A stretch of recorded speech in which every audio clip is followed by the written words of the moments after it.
Hello racing fans, Numbers Guy here with the coverage of the last race of last year's 2011 Breeders' Cup, the Breeders' Cup Classic. This was won by 14 to 1 shot Drosselmeyer with 14 to 1 shot Game On Dude coming in second and 17 to 1 shot Ruler on Ice completing the trifecta.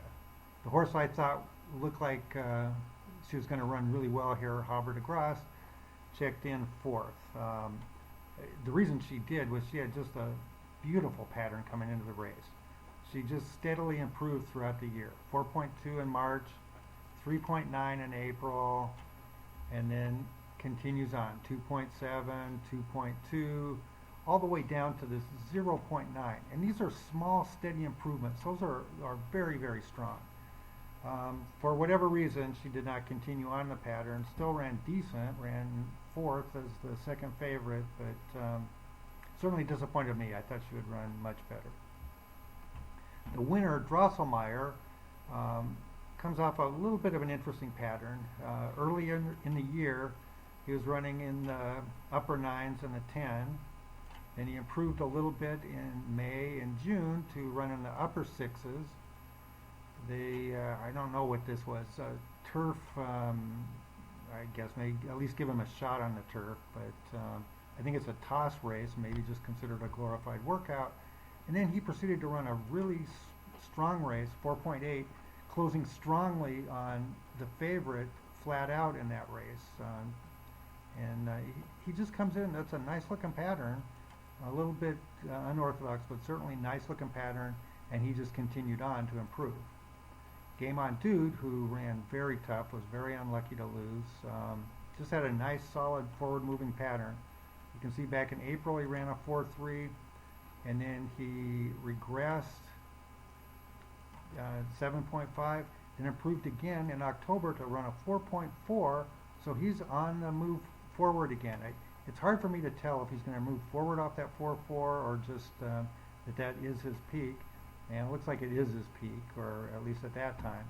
As he runs a 4.4, which was totally predictable and certainly figured strongly in this race.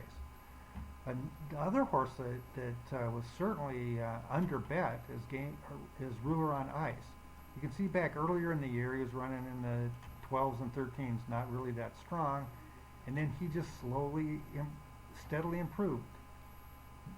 11.9, 9.1, 9.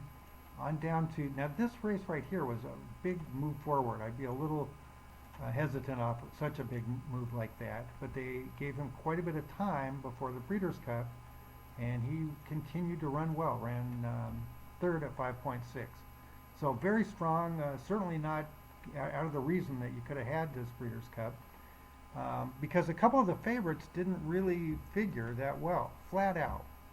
Okay, I loved this horse earlier in the year. But you can see here he's got a 6.2, and then he runs a monster race, the 1.0, very, very strong. And then he just slowly backs up, 2.1, 1.8, and even though he wins this last race, 3.8, you can just see he's headed in the wrong direction. And he was bet down to the favorite, ran decent, checked in fifth with a 5.0, but certainly you could bet against him with the strength of the other horses in the race. The other one, and I just want to point this out over and over again, I see this sort of thing. Uncle Mo.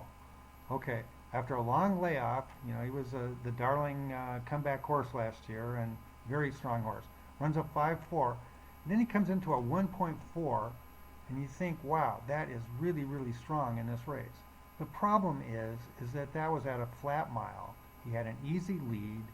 He was not challenged, and to go from a flat mile to a mile and a quarter just is asking a ton of any horse. And he ran probably about what you would normally expect. But always, I want you to be conscious of the distance, and a 2 furlong distance increase is a lot. If they haven't proven that they can run that distance, I usually consider that I'm very, very skeptical that they're going to get that. Same thing with surface changes. If it's first time on the turf, do not give them credit for their dirt strong numbers, and vice versa. Turf horses go into the dirt. Anyway, again, you had a improving horse in Drosselmeyer. He certainly was going forward, and Game On Dude certainly had a nice pattern. I was, again, shocked by Harvard Grass not running well. Flat out, even though he was the favorite, had low numbers, looked like he was headed in the wrong direction. He was certainly a horse that you could take at least a small stand against. And Uncle Mo, I just think, was outside of his element in this race. Anyway, that's our recap for 2011 Breeders' Cup races. We hope you find some nuggets in here to help you with this year's Breeders' Cup. Good luck.